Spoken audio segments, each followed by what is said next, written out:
कौम ने टेररिज्म में साथ दिया अमेरिका का। तो मैंने पूछा आप क्यों कह रहे हैं, तो उन्होंने कहा कि जी मैं इसलिए कह रहा हूं कि दुनिया की तारीख में किसी कौम ने अपने जज को बहाल करने के लिए मूवमेंट नहीं चलाया जितना आपने चलाया, विच इज ट्रू। यानी लोगों ने हुकूमत बदलने के लिए तो चलाया इससे बड़े बड़े मूवमेंट, मगर इंसाफ के लिए इससे बड़ा मूवमेंट दुनिया की तारीख में नहीं चला। तो मैं आपसे कह रहा हूं कि कौम है and it is at the time of change है। जो मैं और आप बात कर रहे हैं वो उस चेंज के बीच में बात कर रहे हैं, जो चेंज नीचे से आ रही है। मतलब कि 1947 के बाद हम एक कौम बन के उभरे नहीं है, लेकिन अब जो है उस लोगों की मेंटालिटी में जो है वो चेंज आ रहा है और वो हम कौम एक स्ट्रॉन्ग कौम की तरफ जो है हमारा कदम जो है आहिस्ता आहिस्ता देख लो देखो जजेस को पहले भी हटाया ना, जब सलीमुज़्ज़मान सिद्दीकी साहब को चीफ जस्टिस के तौर मुशर्रफ साहब ने हटाया, कोई आया बाहर, है ना। तो there must be a change, there is a change जो नजर आ रही है कि सारी कौम इकट्ठा होकर ऐसे निकली है कि वकील जैसी बिरादरी ने 1-1.5 साल जनाब अपनी रोजी पर लात मारकर वो लगे रहे। तो इसका मतलब कौम में है बड़ी जान, है ना। हमने हलक से निकाला है ये, यानी रेस्टोरेशन जुडिशरी मौजूदा हुकूमत की हलक से निकाला है और हमारा हाथ इसमें बहुत ज्यादा है। पीएमएल तो इसमें साथ दिया पीएमएल ने और जरूर इसका फायदा हुआ इस मूवमेंट को, और मगर पीएमएल को जो ट्रिगर करने वाली बात थी वो ये थी कि इनकी हुकूमत डिसमिस हो गई थी, है ना, वरना मूवमेंट तो हमने चलाया हुआ था ना। तो मूवमेंट ये बहुत बड़ी कामयाबी है जो कौम की अब कौम बनी है। पाकिस्तान जब बना था कौम अब बनना शुरू हुई है। पाकिस्तान की कौम अब बनना शुरू हुई है, लेकिन 60-62 सालों से क्या आपको ये भी नहीं लगता कि मुख्तलिफ सूबे जो बटे हुए हैं उसमें एक जो है वो सिंधी बलोची कौम वो जरूर आबाद है और वो जो है वो इकट्ठा होने को तैयार नहीं है? जी हाँ, नहीं वो देखिए पाकिस्तान के अंदर मेरा स्टेट नहीं है, अगर आप मुझसे एक्सप्लॉइट करते रहेंगे तो मैं क्यों पाकिस्तान की बात करूंगा। यही बलूचिस्तान का हाल है, यानी उसको गैस रॉयल्टीज है। मैं तो आपको एक छोटी सी मिसाल देता हूँ, आपको तकलीफ होगी सुनकर। मैं क्वेटा गया तो क्वेटा के अंदर मैं रात को जब अपने पीटीआई के दोस्तों के साथ जहां मैं ठहरा हुआ था वहां जा रहा था तो मैंने एक बहुत लंबी लाइन गाड़ियों की देखी 12 बजे। अच्छा, सीएनजी स्टेशन के बाहर वो लगी हुई थी। तो मैंने उसमें एक गाड़ी से पूछा कि तुम सीएनजी कब मिलेगा तुमको? उसने कहा जी 12 बजे मैं बात कर रहा था। उसने कहा सुबह 4 बजे मिलेगा। अच्छा, मैं अगर इस्लामाबाद जाऊं, पिंडी जाऊं, कराची आऊं तो सीएनजी की भरमार है। और क्वेटा वो सूबा है, बलूचिस्तान वो सूबा है जहां से गैस पाकिस्तान ने अरबों 2 या 3 अरब डॉलर की गैस हमको हमारी तरक्की के अंदर शामिल हुई है।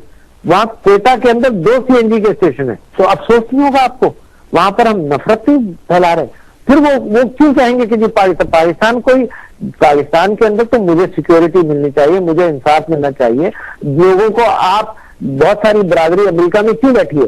इसलिए बैठी है कि पाकिस्तान के अंदर आपको अगर अपॉर्चुनिटीज मिल रहे होते तो आप पाकिस्तान में मौजूद होते, है ना। अब बलूचिस्तान के आदमी को जब आप खुद फेयरली ट्रीट नहीं करेंगे तो पाकिस्तान से उसकी मोहब्बत क्या जबानी नहीं रहेगी, मगर रोजी के लिए तो कहीं और जाएगा ना। वो कहेगा जहां मुझे रोजी चाहिए वहां मैं जाऊंगा। तो ये कैफियत है जो मैं आपके सामने रखना चाहता हूँ। ये कौम बनने में रुकावट इंसाफ में कीजिए। हमें क्या करना होगा एक मजबूत प्रोग्रेसिव पाकिस्तानी कौम बनने के लिए, ना कि हम ये कहलाएं कि हम सिंधी हैं, हम बलोची कौम है या हम पंजाबी कौम है। हमें ऐसा क्या करना होगा कि हम एक मजबूत पाकिस्तानी प्रोग्रेसिव कौम बने और हमें जो है मुख्तलिफ वाक़यात नहीं चाहिए हो इकट्ठा होने के लिए, मुत्तहिद होने के लिए, और हम अपने अंदर एक परसिस्टेंसी और एक कंसिस्टेंसी लेकर आए जो कि कौमों का तुर्रा इम्तियाज होती है, जो कि तरक्की याफ्ता कौमों का तुर्रा इम्तियाज होती है।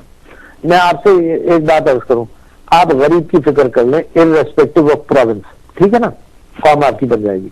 अच्छा, जब आप सिर्फ कौम की और स्लोगन की फिक्र करेंगे तो कौम नहीं बनेगी। क्यों? क्योंकि मैंने 60 साल में ये देखा है कि जब कोई अपने राइट की बात करता है तो ये कहा जाता है कि तुम गद्दार हो, है ना। अच्छा, कौम बनती नहीं है इस तरह से। अगर आप गरीब की फिक्र कर लें, कौम आपकी बनी बनाई है, बस तो वहां से आप शुरू करें। कोई आपको इंडोक्ट्रिनेशन करने की जरूरत नहीं है कि जी पाकिस्तान की बात करो। पाकिस्तान की मैं बात करूंगा, आप मुझे पाकिस्तान में स्टेट तो दो।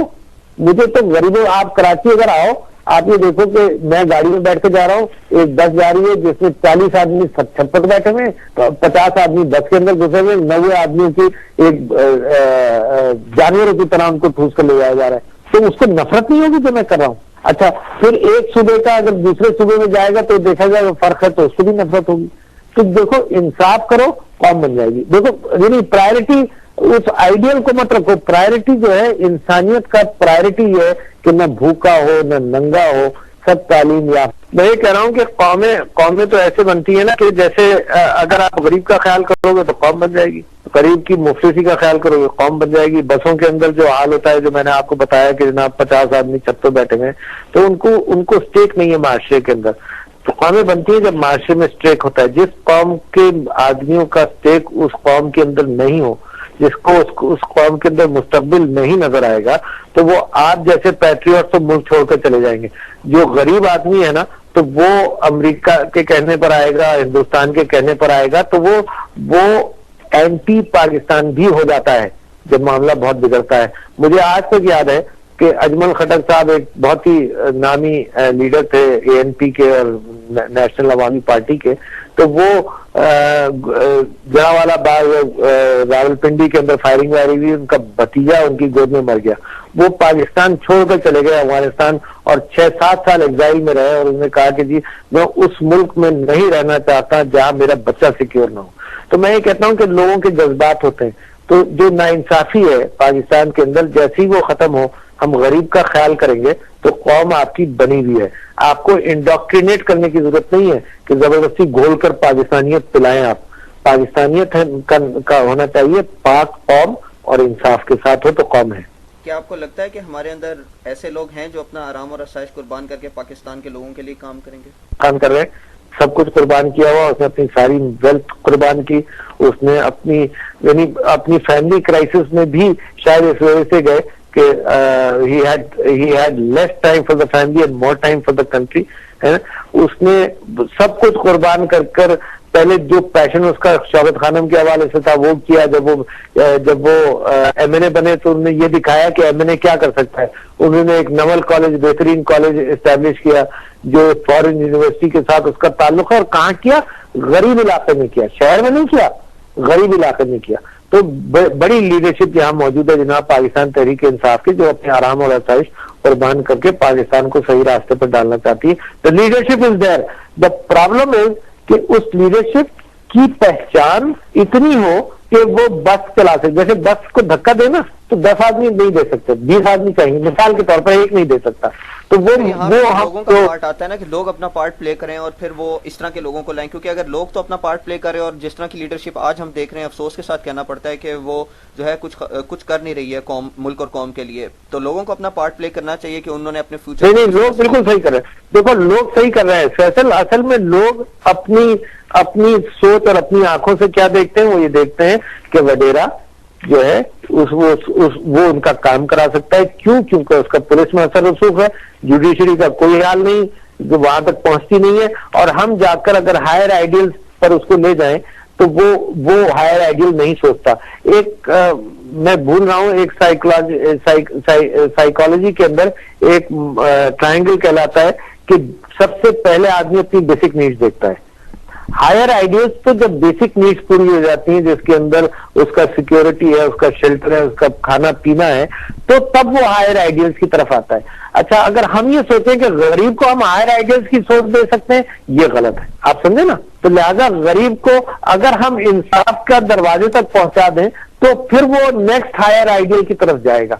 तो अगर इंसानी फितरत के मुकाबले पर हम गरीब को कहें कि भाई तुम आइडियोलॉजिकल आदमी की तरह वोटिंग करो, तो नहीं करेगा। तो असल में हमें ट्रायंगल है जिसकी तरफ आप इशारा कर रहे हैं। हाँ, मैं नाम भूल रहा था, है ना। तो जो भी तो वो बेसिक नीड पहली जरूरत है। लिहाजा वो अकलमंदी से वोट देता है, वो अपने इंटरेस्ट में वोट देता है। अगर वो इमरान खान के लिए वोट देगा तो उसको बचाएगा कौन वहां पर? उसके काम कौन करेगा? उसको बच्चियों को उठाकर ले जाएगा तो किसके पास जाएगा? है। तो लिहाजा हमने पहला काम ये किया कि कम से कम वो इंसाफ की अदालत खटखटाने के काबिल तो हो। जब वो इंसाफ की अदालत खटखटाने के काबिल होगा तो हम उसको कहेंगे कि भाई तुम अब वोट भी सही दो। जुडिशरी का इम्तिहान शुरू हुआ है मेरा ख्याल है, जब वो एनआरओ जैसे मामलात का जो है वो फैसला करेगी और उसके बाद पता चलेगा कि जो जुडिशरी है वो क्या रोल अदा कर सकती है मुल्क की तरक्की में। आपको लगता है कि एक रेवोल्यूशन आएगा या हम एक रेवोल्यूशन की तरफ बढ़ रहे हैं? देखो, रेवोल्यूशन कहना और सोचना आसान है मगर होता बहुत खतरनाक है। रेवोल्यूशन, जब आप रेवोल्यूशन की बात करते हो ना, तो हालात केओस के अंदर पता नहीं होता कि कहाँ निकल जाएगा। अगर आपने अक्टूबर रेवोल्यूशन ऑफ यूएसएसआर अगर आपकी नजर से गुजरा हो तो रेवोल्यूशन लाने वाले दूसरे लोग थे, बगावत करने वाले जार के खिलाफ दूसरे लोग थे, और